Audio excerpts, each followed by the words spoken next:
Olá, eu sou Norberto Classen e você está no Biblifique.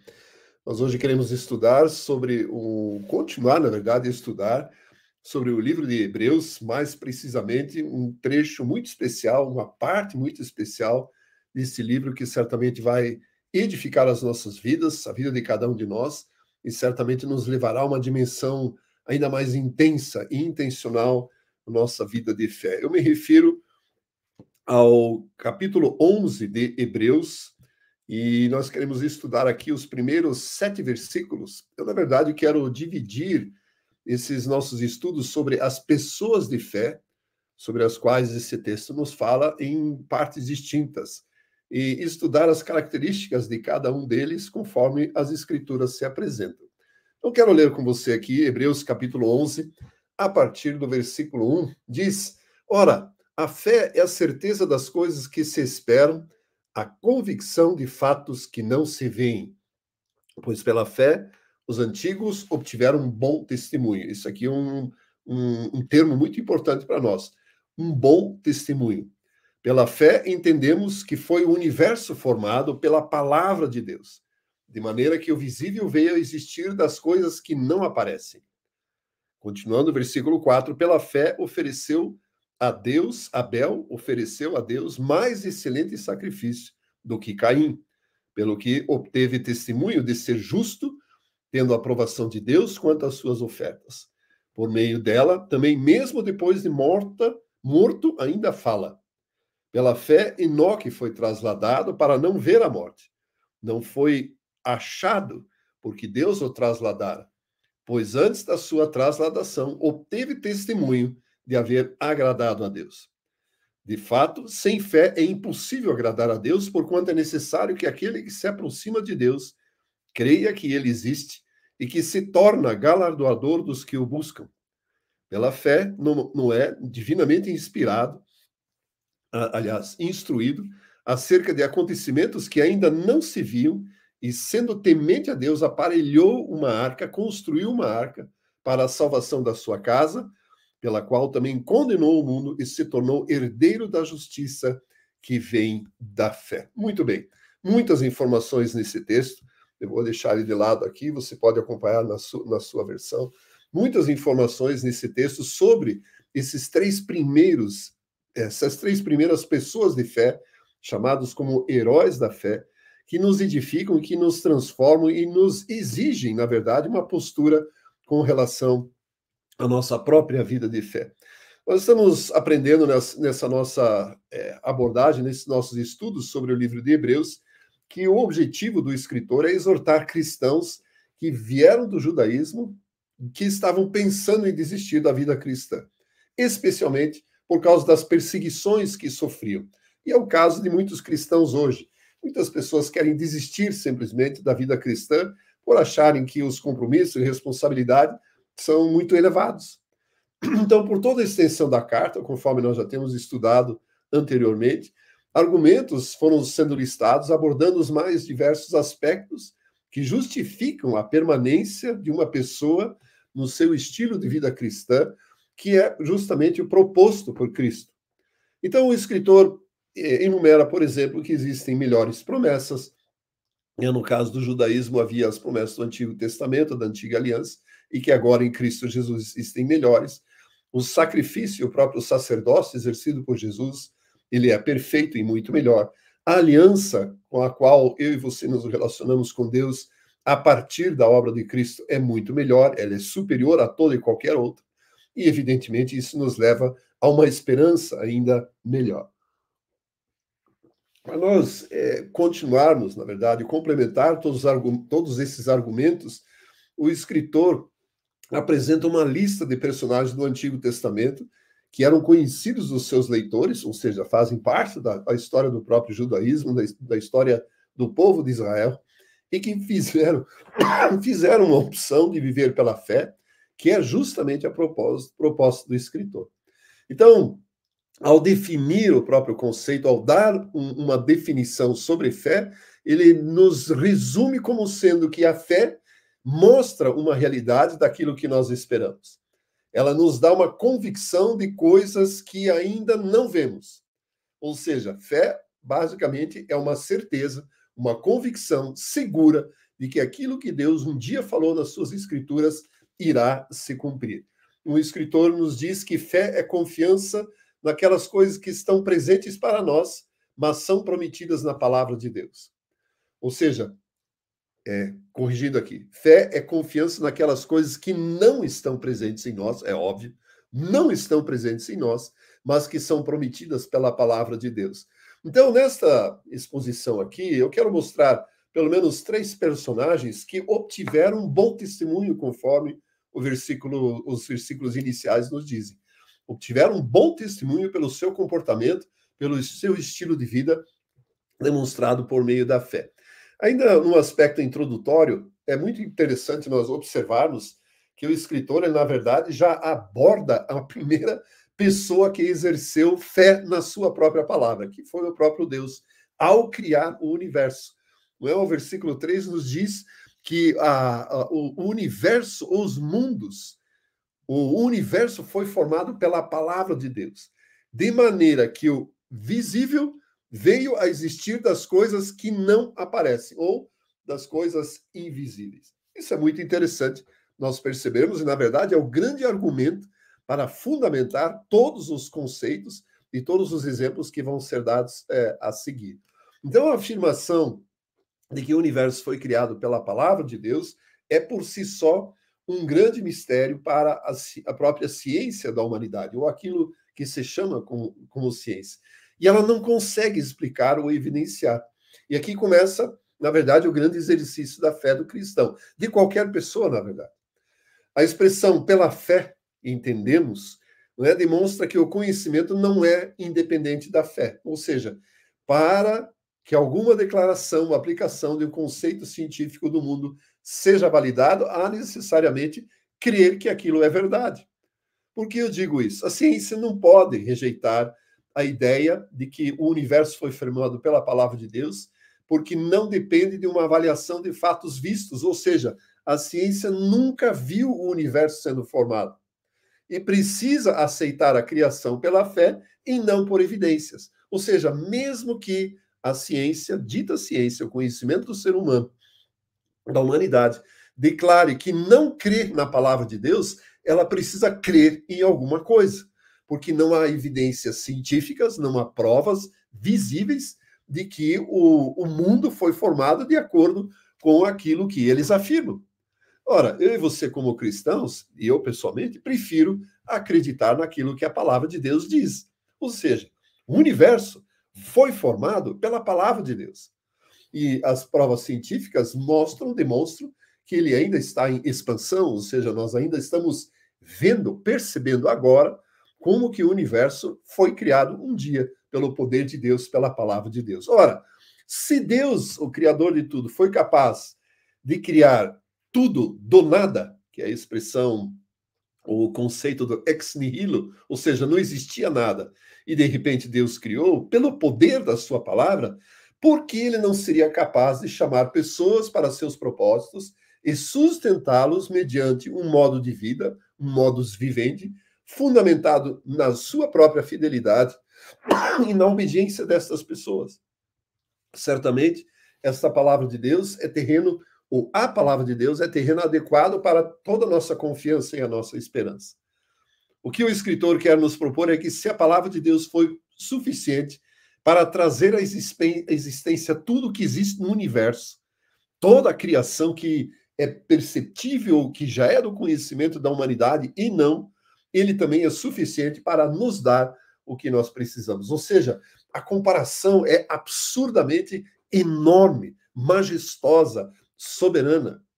A vida cristã, naquela que eu e você, ou aquela que eu e você vivemos, está fundamentada na certeza de que a palavra de Deus é verdade. Por exemplo, todos nós cremos que os nossos pecados estão perdoados e foram apagados de todo e qualquer registro. Apesar de que eu imagino e penso que nunca ninguém deve ter visto isso de fato acontecer. Não é uma percepção visível de que havia um determinado registro, um livro, por exemplo, onde nossos pecados estavam registrados e eles foram apagados. Nós cremos nisso.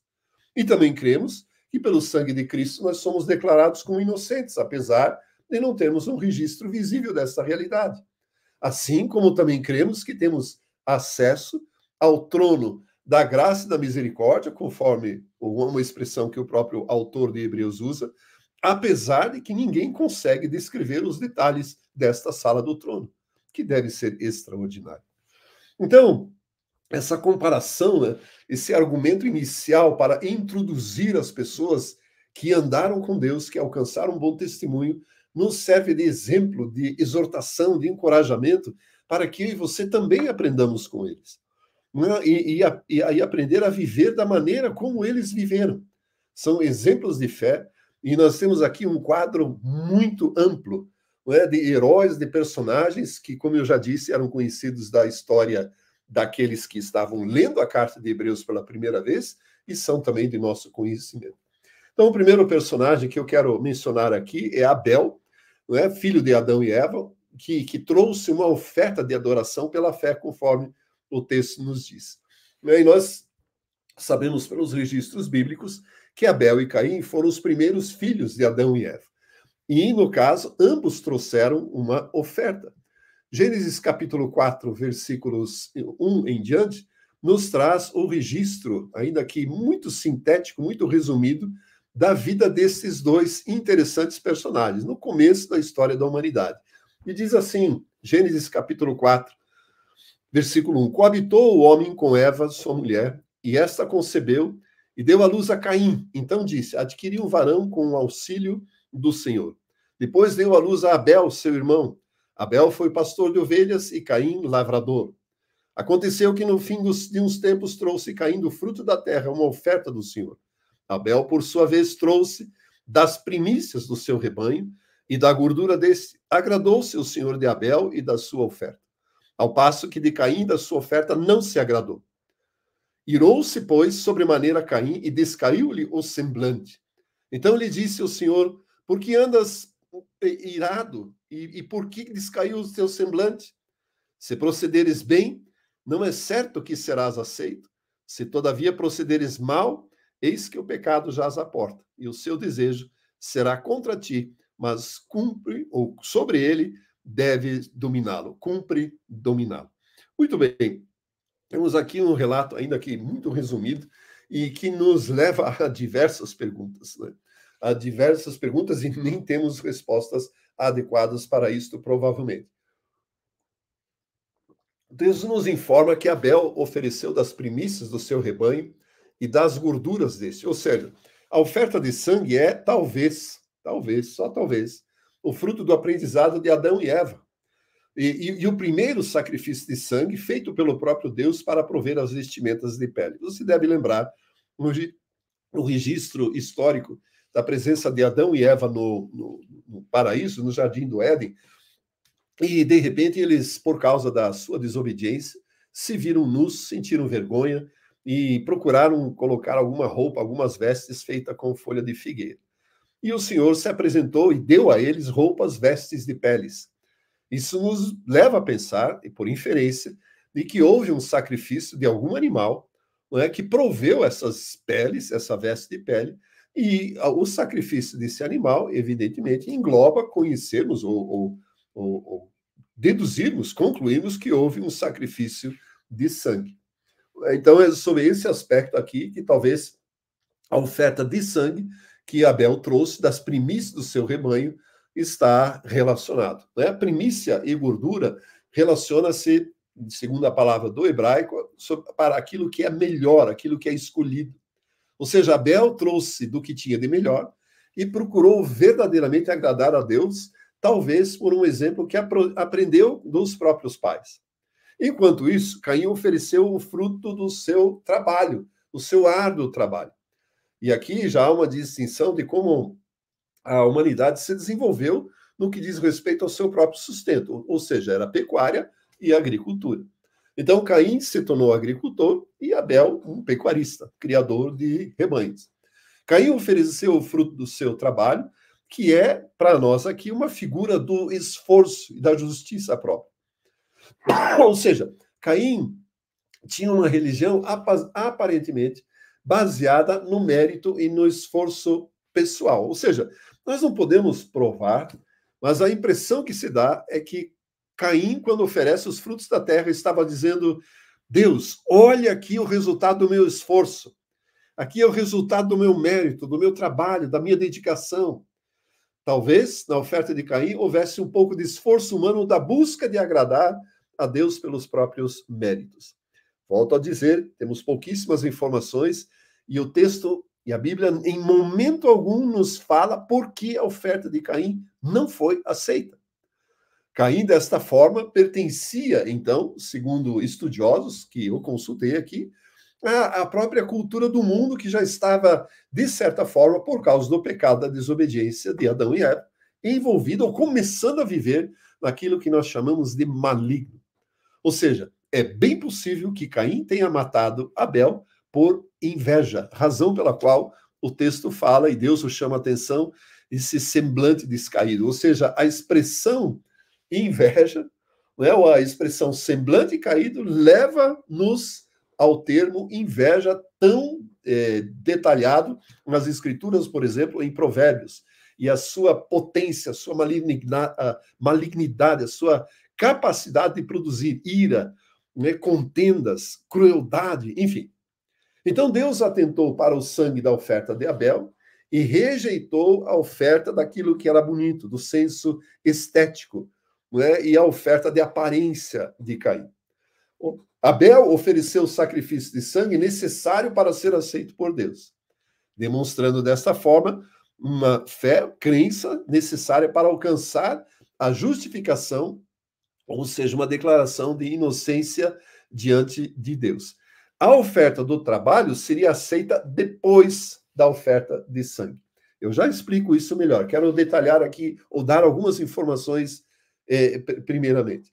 Interessante também pensar, e aqui eu conjecturo, que o local do sacrifício, né, tenha sido, talvez, diante da entrada do jardim do Éden. Por que eu digo isso? A desobediência de Adão e Eva exigiu que o jardim do Éden fosse fechado, as suas portas cerradas, né, e a sua entrada guardada por 2 querubins. Ou seja, depois de expulsá-los, colocou, conforme o texto nos diz, querubins a leste do jardim do Éden, e uma espada flamejante que se movia de um lado para o outro, a fim de guardar o caminho até a árvore da vida. Definitivamente, nós não conhecemos a localização geográfica desse jardim. Provavelmente, com o caminhar da humanidade, especialmente mais tarde com o dilúvio, toda a geografia, toda a estrutura física da própria Terra sofreu severas alterações.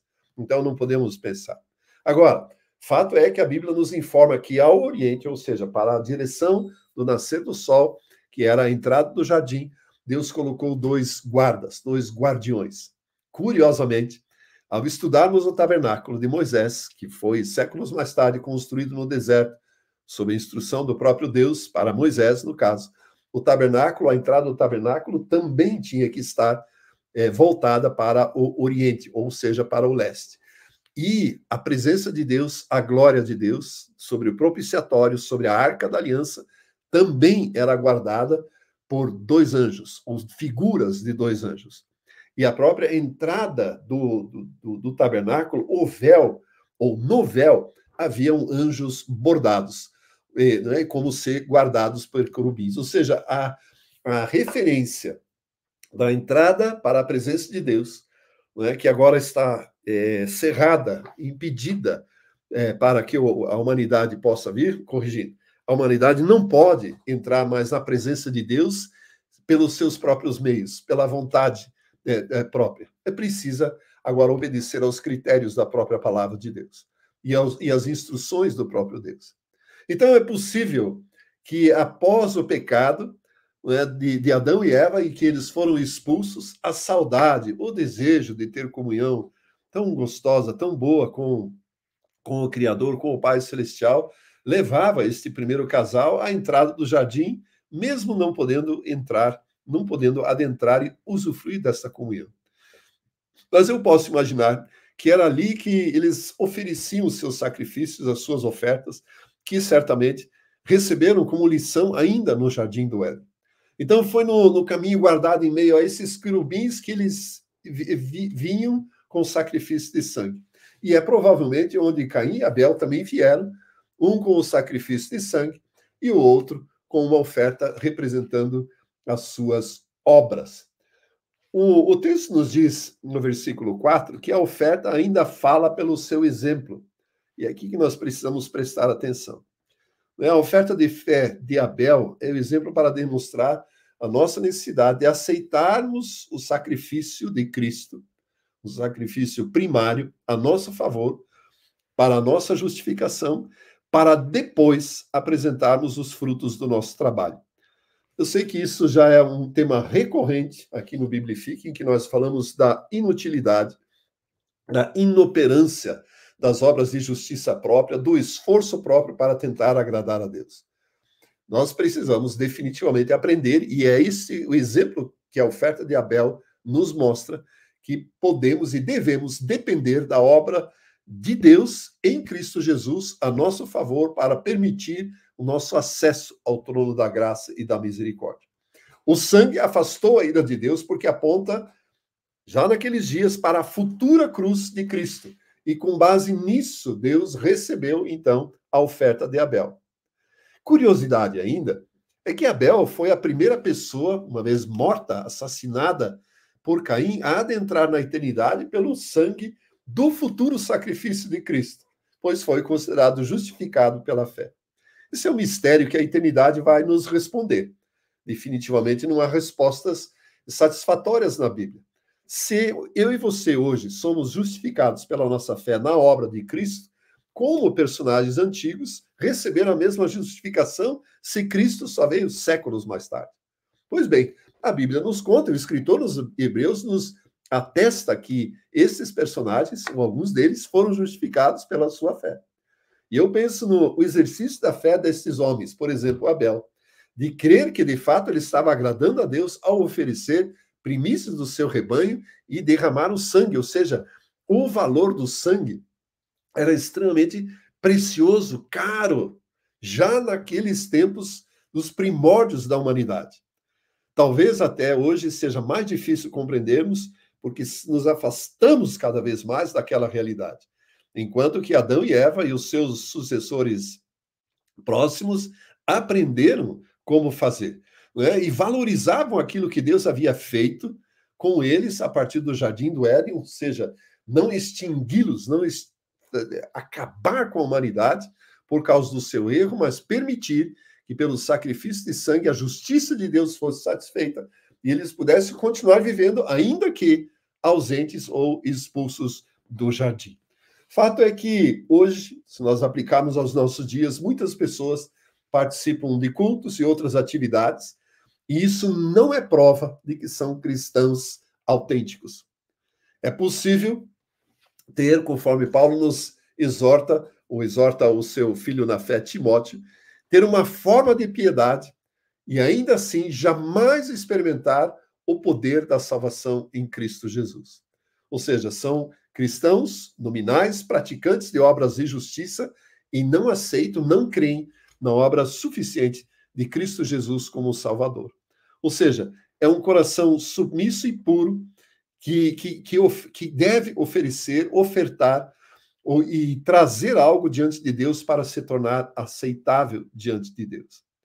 Séculos mais tarde, por meio de Isaías, Deus exortou, encorajou, admoestou o seu povo, dizendo: esse povo se aproxima de mim com a boca e com os seus lábios me honra, mas o coração está longe de mim. E o seu temor para comigo consiste apenas em mandamentos de homens que foram aprendidos maquinalmente. Ou seja, rotina, religiosidade, legalismo. Talvez essa seja a grande diferença entre a oferta, o caminho de Abel, um caminho de adoração pela fé, em aceitar o sacrifício de sangue para depois ofertar algo do fruto do seu próprio trabalho, e o caminho de Caim, que é pela vontade própria e da incredulidade e da religiosidade. Ou seja, o exemplo que ainda hoje nos fala, o sacrifício de Abel, que ainda hoje nos fala, é que eu e você precisamos aceitar o sacrifício de sangue oferecido pelo próprio Deus.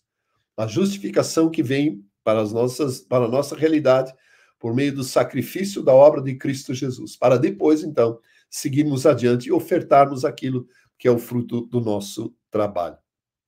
Seguindo adiante, nós temos um personagem, Enoque, mencionado, né, que agradou a Deus pela sua fé e, de repente, já não era. O texto nos diz que a morte não pôde achá-lo. Nós encontramos um registro da sua vida, ainda mais resumidamente, e talvez a eternidade nos mostre por que essa história foi tão resumida, por ela ser tão importante. Um homem que agradou a Deus pela sua fé, a ponto de Deus simplesmente tirá-lo do mundo em que vivia. Ok, mas Gênesis 5 nos relata o seguinte, 5:21 de Gênesis. Enoque viveu 65 anos e gerou a Matusalém. Andou Enoque com Deus, e depois que gerou Matusalém, viveu 300 anos e teve filhos e filhas. Todos os dias de Enoque foram 365 anos. Andou Enoque com Deus, e já não era, porque Deus o tomou para si. Pronto, é o relato que nós temos da parte de Enoque. E além daquele que consta ainda na Epístola aos Hebreus, que nos mostra, no versículo 5, que pela fé Enoque foi trasladado para não ver a morte. Não foi achado porque Deus o trasladara. Pois antes da sua trasladação, obteve testemunho de haver agradado a Deus. De fato, diz o escritor aos Hebreus, sem fé é impossível agradar a Deus, porquanto é necessário que aquele que se aproxima de Deus creia que ele existe e que se torna galardoador dos que o buscam. Muito bem, vamos prosseguir adiante na nossa abordagem sobre esses personagens aqui. Primeiro, Enoque era pentaneto de Adão, o sétimo depois de Adão. Ou seja, havia, evidentemente, assim como na vida de Abel e Caim, reminiscências, lembranças, memórias daquilo que havia acontecido no jardim do Éden. E se nós olharmos historicamente, Adão tinha 622 anos, conforme os registros das genealogias no próprio livro de Gênesis, quando Enoque nasceu. E isso permite que, nessa linha de tempo, houvesse uma possível convivência por aproximadamente 308 anos, ou 3 séculos. Então, olhando os dias de Enoque, nós percebemos já que aqui há um distanciamento cada vez maior, porque já são agora séculos de distância, de afastamento da própria presença e da glória de Deus no Jardim do Éden. Talvez até, vou repetir, talvez, né, o lugar onde frequentemente eram trazidas as ofertas e sacrifícios por Adão e Eva, já se tornou, sei lá, um lugar de peregrinação religiosa, legalista, né, sem a essência do sacrifício genuíno, autêntico, como, por exemplo, o de Abel, conforme estudamos. Então, os dias o mundo, nos dias de Enoque, já estava envolvido em iniquidade, se multiplicando. Né? Tanto é que, mais tarde um pouco, que introduz a história de Noé, o próximo personagem, o Senhor viu a maldade do homem e viu que essa havia se multiplicado na terra. Então, andar com Deus, caminhar com Deus, conforme o testemunho da história de Enoque, é uma lembrança, uma relíquia do próprio Éden. Eu imagino aqui, e posso afirmar, que não é possível que Enoque tenha feito algum curso para aprender a andar com Deus. Ele foi ensinado, aprendeu isso com aqueles que efetivamente andaram com Deus. E o único personagem que nós temos na história que de fato presenciou a presença de Deus, a glória de Deus, foi Adão e a sua esposa Eva. Então, esse casal, né, poderia ter ensinado a sua descendência, que é numerosa, a como fazer isso, ou trazer à lembrança os dias em que eles conviveram e andaram com Deus. Então, eu penso que no mundo em que a iniquidade e a maldade estavam se multiplicando, Enoque aqui é um exemplo, né, de buscar um conhecimento pessoal, uma compreensão cada vez maior daquele que era. Consigo imaginar Enoque perguntando para Adão como que era conversar com Deus, como que era fazer a vontade de Deus sem questionamentos, sem dúvidas, sem resquício de incredulidade, tendo absoluta certeza de que o coração estava em Deus e que Deus estava nele. Ou seja, uma comunhão mútua que se perdeu, por isso eu digo que é uma relíquia. Andar com Deus significa concordância de mente e coração. Então, Enoque procurou, apesar da escassez de todo e qualquer material, ferramenta para se relacionar com Deus, não tinha Bíblia, não tinha escola bíblica, não tinha Biblifica, não tinha nada. Simplesmente aquilo que aprendeu e aquilo que buscou na sua compreensão, no seu entendimento, e voltando-se no seu coração para andar com Deus. Então, quando Deus é uma pessoa com quem andamos, trazendo para a nossa realidade, evidentemente que há uma hierarquia, assim como quando os discípulos andavam com o Senhor Jesus, ou seja, um é o Senhor e o outro é o discípulo. Um é o professor e o outro é o estudante. Um é o pai e o outro é o filho. E esta realidade nós percebemos na vida de Enoque. Ele reconhecia a soberania, a majestade, né, o senhorio, a autoridade do próprio Deus sobre a sua vida, razão pela qual ele optou para andar com ele. Não é simplesmente o andar com Deus, para a nossa aplicação, não é simplesmente um conhecimento de fatos, é uma recitação, uma afirmação baseado nas doutrinas da própria palavra de Deus. Ser um cristão é caminhar com Deus, conhecê-lo e viver à luz dessa própria presença. Implica muito mais do que simples obediência aos seus mandamentos, porque aí bastaria Deus ter feito robôs. Nós não somos robôs. Nós precisamos aplicar nossa inteligência, nosso conhecimento e o nosso coração, não é, para sermos definitivamente obedientes, para integralmente, uma obediência integral, para vivermos em plena comunhão com Deus. Jesus, aos seus discípulos, ele afirmou: é necessário que as palavras, minhas palavras permaneçam em vós, disse Jesus, e vocês permaneçam comigo. E aí vocês poderão pedir o que os quiserem, e isso vos será feito. Ou seja, não basta simplesmente legalisticamente usar o nome de Jesus para todo e qualquer pedido. A necessidade dessa comunhão, de andar com Deus, desse conhecimento não apenas cognitivo, não é de saber quem é o personagem Jesus, mas de ter uma experiência pessoal com ele e permitir que essa experiência pessoal se torne em senhorio na sua vida, uma experiência de fé, uma vida, um estilo de vida condizente com a própria palavra de Deus. Então, quando esses dois elementos estão unidos, a permanência de Jesus como Senhor em nossas vidas e a palavra de Deus permanecendo em nós, então nós podemos pedir o que quisermos, isso será feito. Interessante que, certamente, havendo isso, os nossos pedidos pessoais, nossos desejos pessoais, serão relegados a um segundo plano. E o reino de Deus assumirá definitivamente a prioridade, que é sempre a exortação, a admoestação que Jesus trouxe, né? De que eu e você devemos buscar, primeiramente, o reino de Deus. O versículo 6 ainda nos traz dois elementos, não é, para agradar a Deus. Crer que Deus existe e que ele é galardoador e recompensador daqueles que o buscam, ou se torna um galardoador. Não é crer que Deus existe, é evidente, não é? A fé deve primeiro concordar com a afirmação que ele existe. A Bíblia, em momento algum, relata como, da onde surgiu Deus, como que ele apareceu.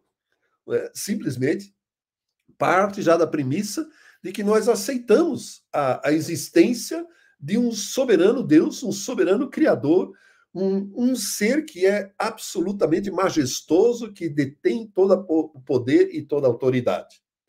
Então, qualquer um que se aproxima de Deus precisa crer, acreditar aquilo que a Bíblia afirma ser o que ele é. Ser, acreditar que ele existe, de que ele é o que a Bíblia afirma ser.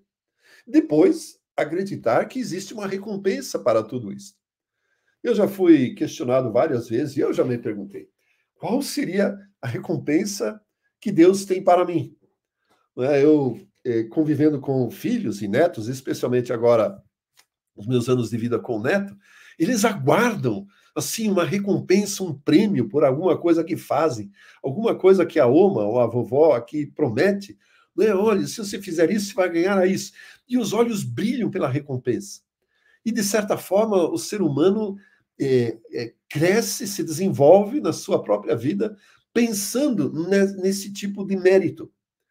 Quando, na verdade, o maior prêmio que a humanidade poderia receber é a própria salvação em Cristo Jesus. Ou seja, Deus amou tanto, tanto o mundo e toda a humanidade, e cada um dos seres humanos, que lhe deu a vida do seu próprio Filho para que eu e você tivéssemos a vida eterna. Um conceito já muito batido e conhecido. Nós todos sabemos disso. Mas não consideramos muitas vezes que esta é a recompensa máxima que poderíamos receber. E que tudo aquilo que nós ganhamos, recebemos aqui em vida, toda e qualquer bênção, fruto da nossa oração, do nosso empenho, enfim, tudo isso é um bônus, né, daquilo que Deus pode nos dar. Mas pense, e talvez esse seja um valor que se perde na vida cristã e que precisa ser restaurado.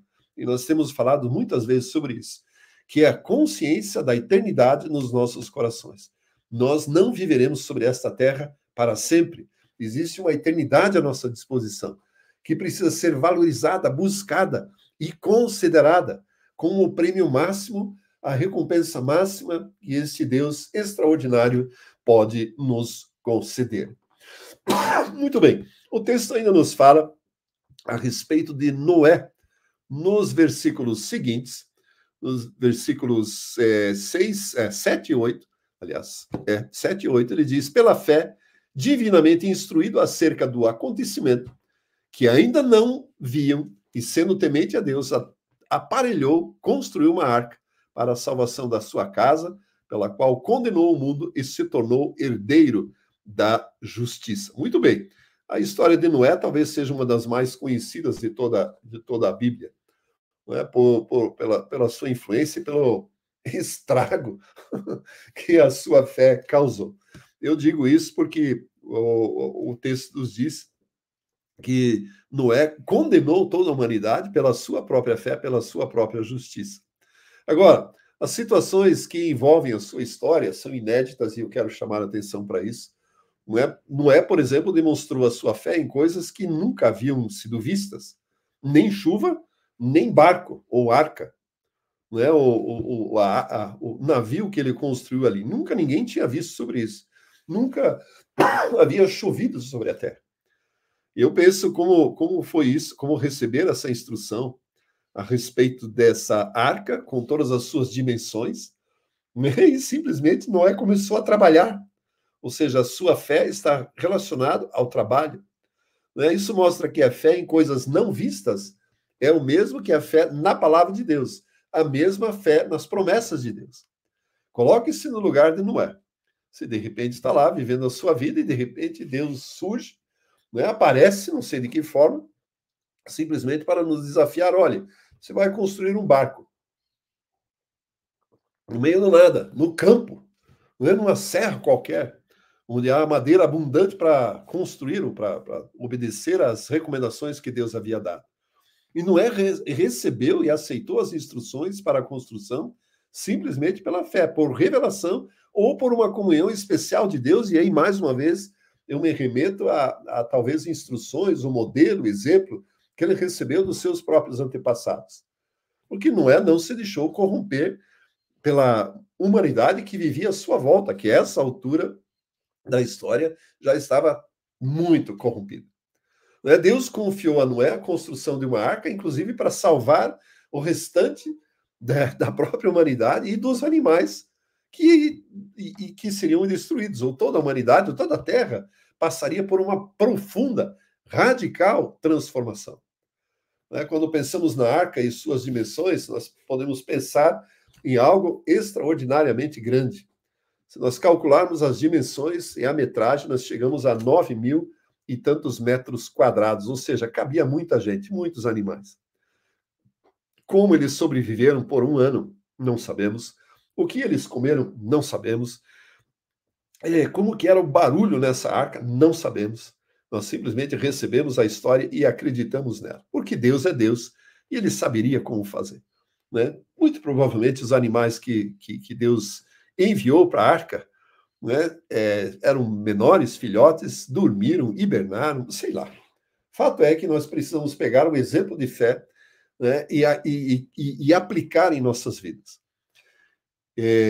Noé, na verdade, ele foi mais exigido do que nós, né, na nossa vida de fé, por crer ou por receber a promessa de algo completamente inédito. A chuva era inédita e aparentemente improvável, porque a terra até então estava sendo regada pelo próprio orvalho. Em contraste, Deus muitas vezes nos pede para acreditar em coisas que já aconteceram. Por exemplo, a morte e a ressurreição de Cristo. Ou seja, isso não é algo inédito, não é uma conversa na esquina, na rua, né? Mas é um fato registrado pela história, comprovado pela história e registrado na Bíblia. Nós temos a palavra de Deus, a testificação do próprio Espírito de Deus de que aquilo é verdade, e muitas pessoas relutam em aceitar. Enquanto Noé recebeu uma promessa de algo que nunca havia acontecido. No caso, a chuva, nunca na história alguém tinha construído um barco para navegar em mares que, imagino eu, estivessem muito distantes, né, da vida ou do cenário em que Noé estava vivendo. Então, essa fé de Noé, ela nos leva a considerar que quando eu e você aceitamos as promessas de Deus, também precisamos nos envolver nas obras recorrentes ou decorrentes desta promessa. Apesar da contradição que pode existir, né, que nós estamos toda hora falando aqui, e que não adianta fazer obras para alcançar o favor de Deus, e ao mesmo tempo a Bíblia nos ensina, nesse caso aqui, que para crermos que Deus existe, nós precisamos fazer obras. O que é então? Então, eu e você precisamos aprender, e eu retirei uma frase de Calvino, que é um estudioso das Escrituras, e ele diz o seguinte: nós somos salvos somente pela fé, mas a fé que salva nunca está só. Ela precisa vir acompanhada de obras. É o argumento de Tiago, e a Epístola de Tiago é a nossa linha de tempo de formação das Escrituras do Novo Testamento, é o primeiro livro a ser escrito, lá por aproximadamente 47, 48 depois de Cristo. Depois, todos os outros foram escritos depois disso. E ele ainda tem as reminiscências, evidentemente, do judaísmo no seu coração, na sua própria vida, e não extingue, não declara extinção de obras para comprovar a fé. E ele afirma, capítulo 2, versículo 17, a fé sem obras é morta. Ou seja, eu penso que nesse caso, eu e você justificados pelo sangue de Cristo Jesus, não é? Pela fé. Nós somos salvos pela fé, pela graça, mediante a fé. Somos salvos pela graça, mediante a fé, numa declaração pública de que acreditamos na obra de Cristo Jesus. E agora podemos imaginar o seguinte: o Senhor Jesus se aproxima de nós e diz o seguinte: Norberto, você crê de fato que os meus que a cruz, a minha cruz e a ressurreição são suficientes para você ser justificado diante do Pai Celestial? Sim, eu creio. Você crê que os pecados foram perdoados? Sim. Enfim, cremos nisso. E aí Jesus simplesmente nos desafia, ou me desafia a fazer o seguinte: então me prove, Norberto. Me prove, mediante a sua forma de vida, o seu estilo de vida, faça alguma coisa. Exerça alguma ação que comprove que você aceita a obra da salvação gratuita que foi dada por Deus. Então, é mais ou menos o desafio, ou é assim, que Noé foi desafiado. Né? As provas de fé que Noé nos apresenta é que ele foi temente a Deus, reverente, zelosamente, prestou atenção com muito detalhe, né? Com muita cautela, construiu e aparelhou uma arca, né? Uma demonstração da obediência, ou seja, apesar das circunstâncias demonstrarem completa inutilidade daquele barco, naquela ocasião, naquele lugar, em qualquer circunstância, pelo tempo, ele ainda o fez. Ou seja, a arca era uma evidência visível da fé de Noé diante dos seus contemporâneos, descrentes, zombadores. Eu imagino o cenário, né? Nós não estamos falando de uma semana, estamos falando de um século. A construção da arca levou 100 anos. Naqueles dias, evidentemente, a humanidade vivia mais tempo sobre a Terra. Mas quem passava por aquele lugar onde a arca estava sendo construída, né? Madeira sendo cortada, talhada, encaixada. Meu, era um negócio grande, 135 metros de extensão, em 3 andares, são 9 mil metros quadrados, e não havia tecnologia, penso eu, né, que nós temos hoje para corte de madeira, encaixe, isso e aquilo. Tudo era feito de maneira artesanal, de uma madeira de cipreste, que por si só não é fácil de lidar, né, por ela ser bastante resistente, apesar de flexível. Ainda tem esses detalhes que sequer estamos abordando aqui. Né, mas a descrença, a zombaria, né, do cenário em que ele estava vivendo, manteve firme, perseverou. E eu e você temos o desafio de, igualmente, envolver, assim como Noé, a nossa mente, o nosso coração, a toda a vontade em obediência a Deus, em provar que, de fato, eu e você cremos naquilo que Jesus Cristo fez por nós. Não é? Ou seja, fé e obras, segundo o exemplo de Noé, são completamente inseparáveis. As ações, a nossa maneira de viver, né, de compartilhar aquilo que Jesus Cristo fez, de nos envolvermos na obra de Deus, no serviço a Deus, demonstram que eu e você, de fato, cremos naquilo que Jesus Cristo fez por nós, naquilo que Deus em Cristo Jesus fez por nós. Ou seja, nós comprovamos, mediante um estilo de vida, de acordo com a palavra de Deus, que nós cremos que Deus, de fato, nos salvou.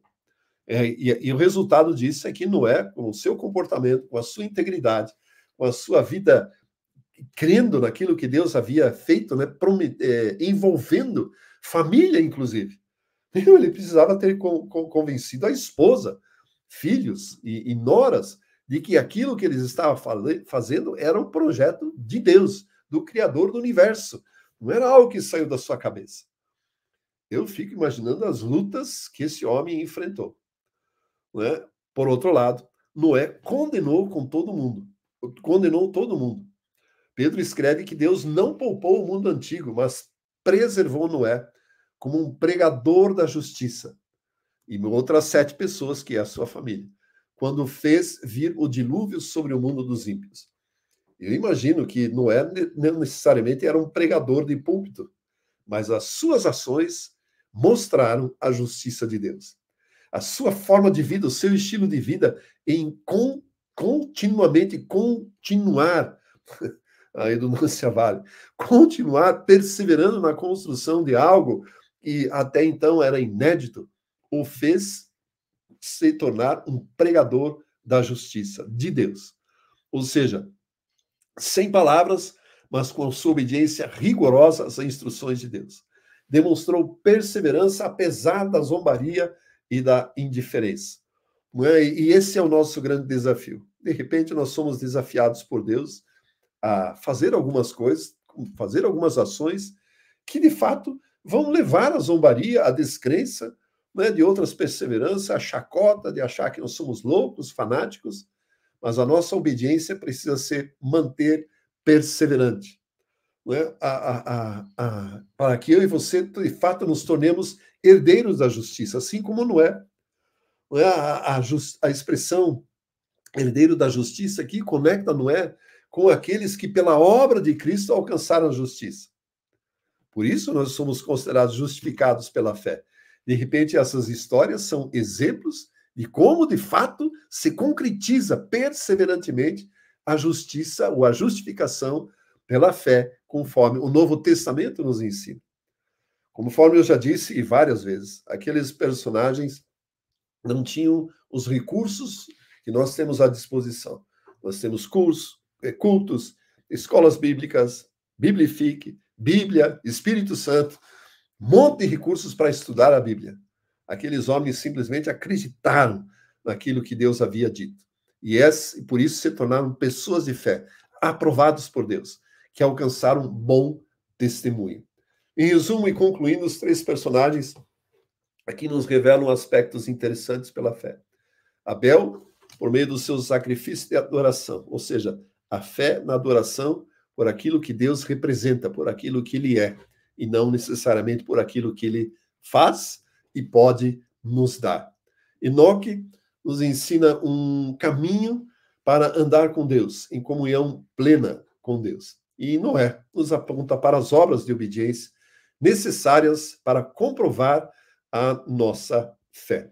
Exemplos extraordinários com os quais eu e você certamente podemos aprender a ter uma fé mais intensa, mais intencional e andar em plena comunhão com o nosso Deus. Meu desejo, minha oração, que esses exemplos sirvam para mim e para você, para que de fato alcancemos aquilo que Deus deseja, para que todo o propósito de Deus, toda a recompensa de Deus nos alcance pelo nosso exemplo de fé, pela nossa vida de fé. Deus abençoe grandemente, ricamente, fique na paz do nosso Senhor Jesus Cristo.